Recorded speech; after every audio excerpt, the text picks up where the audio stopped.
और इस वक्त की बड़ी खबर आपको बता दें, कोरोना का कहर लगातार जारी है। गुज़िश्ता 24 घंटे में कोरोना के 89,129 नए मामले सामने आए हैं। गुज़िश्ता 24 घंटे में कोरोना से 714 लोगों की मौत हो गई है। मुल्क में अब 6,58,000 कोरोना के एक्टिव केस हैं। अब तक मुल्क में कोरोना से 1,64,000 लोगों की मौत हो चुकी है। लगातार कोरोना के मामले सामने आ रहे हैं। इसको लेकर गौर और फिक्र की बात है। गुज़िश्ता 24 घंटे में कोरोना के 89,129 नए मामले सामने आए हैं। वाज़ेह रहे कि 24 घंटे में कोरोना से 714 लोगों की मौत हो चुकी है। मुल्क में 6,58,000 कोरोना के एक्टिव केस हैं।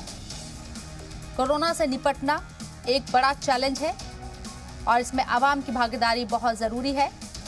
कोरोना से जुड़ी ये बड़ी खबर आपको बता रहे हैं। गुज़िश्ता 24 घंटे में कोरोना के 89,129 नए मामले सामने आए हैं, जबकि 24 घंटे में ही कोरोना से 714 लोगों की मौत हो गई है। जरा सी भी लापरवाही आपकी जान ले सकती है, तो ऐसा ना करें।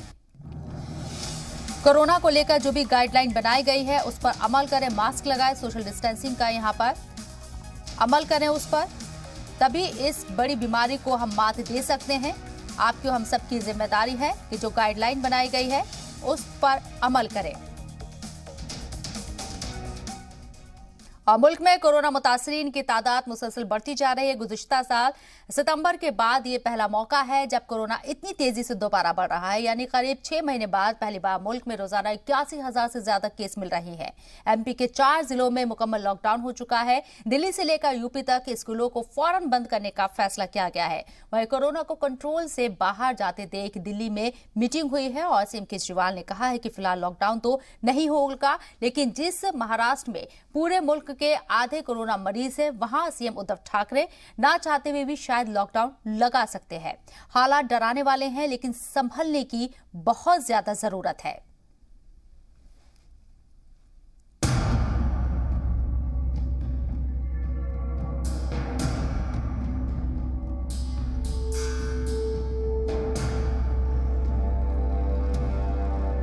महाराष्ट्र का हर शहर कोरोना के डेंजर जोन में है और इसकी वजह है जानलेवा वायरस की दूसरी लहर।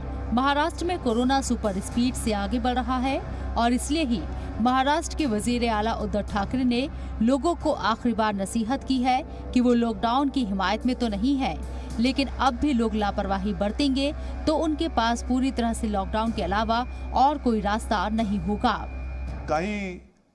कडक निर्बंध येत्या काही दिवसात आपल्याला लावावे लागतील, ते उद्या परवाकडे मी जाहीर करेन। विशेषतः शहरांमध्ये मी परत एकदा सांगतो, जिथे जिथे अनावश्यक गर्दी होते ही गर्दी आपल्याला टाळावीच लागेल। जी खाजगी कार्यालय आहेत त्या कार्यालयांना सुद्धा आपण प्रत्येकाला सूचना दिलेल्या आहेत। सूचनावलीच म्हणा ना की लग्न समारंभात किती लोक पाहिजेत, ऑफिसमध्ये किती उपस्थिती पाहिजे, बसमधनं किती लोक गेले पाहिजे। आता ट्रेनमध्ये मी मुंबईमध्ये मी सांगेन की मी सांगितलं होतं की पीक अवर नॉन पीक अवर आता सगळं तुडुंब भरून चाललेलं आहे। साथ ही उद्धव ठाकरे ने फिक्र जताते हुए कहा है कि वो सहूलियात तो बढ़ा सकते हैं, लेकिन डॉक्टर और नर्स कहां से लाएंगे। महाराष्ट्रामध्ये जी आपली क्षमता होती 75,000 चाचण्या दर दिवशी करण्याची, ती आपण वाढवून जवळपास 1,82,000 पर्यंत नेलेली आहे। 1,82,000 75,000 ते 1,82,000 इथपर्यंत आज आपण रोजच्या चाचण्या करतो। येत्या काही दिवसात ही संख्या आपल्याला 2.5 लाखावर न्यायची आहे। 2.5 लाख चाचण्या दर दिवशी महाराष्ट्रामध्ये लवकरात लवकर आपण करणार आहोत। आणि याही चाचण्या ते रॅपिड अँटीजेननी नाही, तर त्याचं जे प्रमाण आहे, केंद्राची जी काय मार्गदर्शक तत्व आहेत की साधारणतः 70% चाचण्या ह्या RT-PCR या पद्धतीने झाल्या पाहिजेत। इस ग्राफ से आप समझ सकते हैं कि महाराष्ट्र में पिछले 7 दिनों में कोरोना केस कितनी तेजी से बढ़ रहे हैं। 26 मार्च को 36,902 केस आए, जबकि 27 मार्च को 35,726 केस और 28 मार्च को 40,414 केस। 29, 30 और 31 मार्च को होली की वजह से मरीजों की तादाद में कमी देखी गई, क्योंकि जांच का काम धीमा पड़ गया था। लेकिन 1 अप्रैल को एक बार फिर से कोरोना ने रफ्तार पकड़ी और कल यहाँ 43,183 नए केस सामने आए और पिछले 24 घंटे में ये आंकड़ा 47,827 के पास पहुँच गया। पुणे में आज से अगले 7 दिन तक बार, होटल और रेस्टोरेंट बंद रहेंगे। सिर्फ होम डिलीवरी की ही इजाजत होगी। अगले 7 दिन तक कोई भी सामाजिक प्रोग्राम की इजाजत नहीं होगी। शादी में 50 से ज्यादा लोग शामिल नहीं हो सकेंगे। पुणे में अगले 7 दिन तक शाम 6 बजे से सुबह 6 बजे तक नाइट कर्फ्यू रहेगा। कि अगले 7 दिनों तक पुणे शहर में, पुणे जिले में, कंप्लीट जिले में हर प्रकार के मॉल्स और सिनेमा हॉल ये कम्प्लीटली बंद रहेंगे। रेस्टोरेंट्स, हर ईटिंग पॉइंट, बार ये भी पूरी तरीके से बंद रहेंगे। मात्र यहाँ से होम डिलीवरी की सुविधा उपलब्ध करा के दी जाएगी। स्कूल कॉलेजेस 30 अप्रैल तक बंद हैं, लेकिन 10वीं 12वीं के विद्यार्थियों को कोई असुविधा ना हो, इसके लिए हमारी तरफ से, प्रशासन की तरफ से सारी तैयारी की जाएगी। महाराष्ट्र में कोरोना केस की डबलिंग रेट भी सबसे तेज है। डबलिंग रेट का मतलब होता है कि अगले कितने दिनों में कोरोना से मुतासिर मरीजों की तादाद दुगनी हो जाएगी। इस हिसाब से देखा जाए तो महाराष्ट्र का डबलिंग रेट 45.5 दिन है, यानी 45 दिनों में रियासत में कोरोना के केस डबल हो जाएंगे। जबकि दिल्ली का डबलिंग रेट 164 दिन और हिंदुस्तान का डबलिंग रेट 104.3 दिन है। कोरोना के बढ़ते मामलों को देखते हुए मुंबई में कोरोना मरीजों के लिए बेड्स की तादाद बढ़ाकर 25,000 की जाएगी। 25,000 बेड कर रहे, उसमें वेंटिलेटर भी बढ़ा दिया है और ऑक्सीजन बेड भी बढ़ा दिया है, CCC1, CCC2, ऐसे सब हमारी तैयारी बढ़ाने के भी चालू हो गई। इंतजामिया और सरकार कोरोना पर काबू पाने के लिए हर मुमकिन कोशिश कर रहे हैं, लेकिन लोगों की लापरवाही हर कोशिश पर पानी फेरने का काम कर रही है। ब्यूरो रिपोर्ट, जी मीडिया।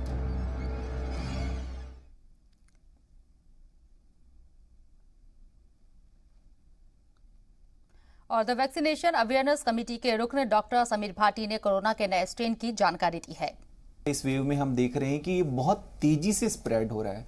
जो इन्फेक्शन रेट है काफ़ी ज़्यादा है। आपने अभी देखा होगा कि यूके में भी आपका क्रिसमस के बाद एकदम से स्पाइक आई थी, काफ़ी केसेस बढ़े थे। इसी तरह के कुछ नंबर्स देखने को आ रहे हैं। अब इसके अंदर एक कारण हो सकता है कि न्यू म्यूटेंट या आपका नई तरह का स्ट्रेन, जो कि अभी हम देख रहे हैं। स्पेसिफिकली 3 तरह के स्ट्रेन जो आ रहे हैं, जिसके अंदर आपका यूके स्ट्रेन है, ब्राज़ीलियन स्ट्रेन है और आपका जो साउथ अफ्रीका वाला स्ट्रेन है। इसके अलावा जो अभी सुनने में आ रहा है डबल म्यूटेंट स्ट्रेन। बट हम इसमें बोलें जो वेरिएंट ऑफ कंसर्न है वो 3 तरह के स्ट्रेन है जिनके ऊपर पता लगाया गया है।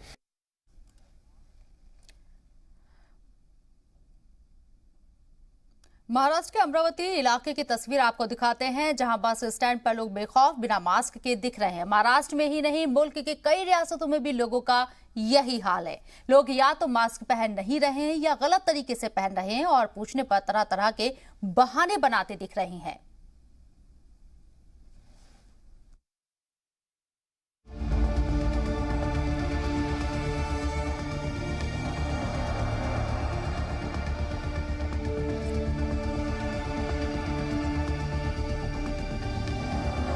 ये मुंबई है, उसी महाराष्ट्र की राजधानी, जिस सूबे में पूरे मुल्क के 1/3 कोविड मरीज हैं।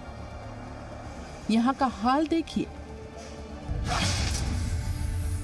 मुंबई के अगर 3 सबसे ज़्यादा भीड़ वाले बाज़ारों की हम परिकल्पना करें तो उसमें क्रॉफर्ड मार्केट का नंबर 1 आता है। मुंबई के क्रॉफर्ड मार्केट का ये वो हिस्सा है जहां कई सारे चीज़ें मिलते हैं। हालांकि लॉकडाउन के दौरान यहाँ बाज़ार बेहद धीमा था, लेकिन अब बाज़ार कुछ अलग अलग तेज़ी से चल रहा है। लेकिन यहाँ सोशल डिस्टेंसिंग मेंटेन करने के साथ साथ कई चीज़ों की हिदायत दी गई है। अब आपको मुंबई के ही दादर सब्जी मार्केट का हाल दिखाते हैं। कोरोना ने अभी सभी को फिर से एक बार डराया है, दूसरी लहर आ चुकी है। मुंबई की बात करें तो मुंबई में 8,000 का आंकड़ा पार हो चुका है। और दूसरी तरफ मैं अभी दिखा रही हूँ आपको, ये दादर की सब्जी मंडी है, सब्जी मार्केट है, जहाँ पे हम हर बार दिखा रहे हैं कि यहाँ पे कैसे सोशल डिस्टेंसिंग मेंटेन नहीं होता है। जो सब्जी हम घर लेके जा रहे हैं, वही सब्जी जिससे आप ले रहे हैं, उसने मास्क पहना है क्या, वो कोरोना से सुरक्षित है क्या, ये कोई नहीं देखता है। और इस प्रकार से अगर यही स्थिति रही तो हम कोरोना से नहीं बच सकेंगे। महाराष्ट्र के अमरावती इलाके की तस्वीर दिखाते हैं, जहां बस स्टैंड पर लोग बेखौफ बगैर मास्क के नजर आ रहे हैं। अमरावती में कोरोना के बढ़ते मामले को देखते हुए अमरावती में जो है वो 15 दिनों का लॉकडाउन लगाया गया था, लेकिन अभी जो है वो अनलॉक हो चुका है। यहाँ पे जो अगर देखा जाए तो नागरिकों को आने जाने के लिए जो है छूट दी चुकी है। मैं अभी फ़िलहाल खड़ा हूँ अमरावती के बस स्टैंड में, और बस स्टैंड पे आप देख सकते हो यहाँ पे जो कुछ बस स्टैंड से आने जाने वाले लोग हैं वो बिना मास्क मतलब बगैर मास्क के जो है वो बैठे हुए दिखाई दे रहे हैं। महाराष्ट्र में ही नहीं, मुल्क की राजधानी दिल्ली में भी लोगों का यही हाल है। लोग या तो मास्क पहन नहीं रहे हैं या गलत तरीके से पहन रहे हैं, और पूछने पर तरह तरह के बहाने बनाते नजर आ रहे हैं। राजधानी दिल्ली में कोरोना के मामले लगातार बढ़ते जा रहे हैं, लेकिन बावजूद उसके लापरवाही जो है लोगों के द्वारा अभी भी बढ़ती जा रही है। इस वक्त हम करोल बाग मार्केट में हैं। यहाँ पर आप देख सकते हैं एक दुकान के बाहर जो लोग हैं वो किस तरीके से लाइन में खड़े हुए हैं, लेकिन जो सोशल डिस्टेंसिंग है उसका पालन यहाँ पर बिल्कुल नजर नहीं आ रहा। कुछ बुजुर्ग हैं, साथ में कुछ युवा भी खड़े हैं, लेकिन जो है कि यहाँ पर सोशल डिस्टेंसिंग आपको बिल्कुल नहीं दिखाई देगी, और यही कारण है कि कोरोना के मामले रफ्तार से दिल्ली में बढ़ रहे हैं। और आइए अब आपको कर्नाटक लेकर चलते हैं। आईटी सिटी बेंगलुरु में पढ़े लिखे लोगों के बीच कोविड के खतरे पर कितना टेंशन है, देखिए।